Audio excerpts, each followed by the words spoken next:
বিয়েবাড়ি নিমন্ত্রণ ছিল, তো এই শাড়িটা মা এবার আমাকে পুজোতে দিয়েছে, তাই জন্য ভাবলাম যে এই শাড়িটাই পরি, একদিনও পরা হয়নি।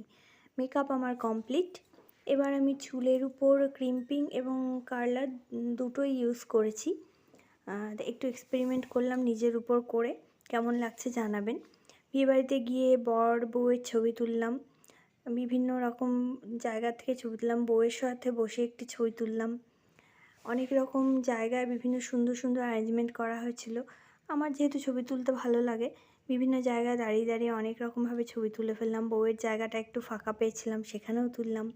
খাওয়া দাওয়া হলো অনেক রকমের, হাজব্যান্ড শাশুড়ি সবার সাথেই ছবি তুললাম।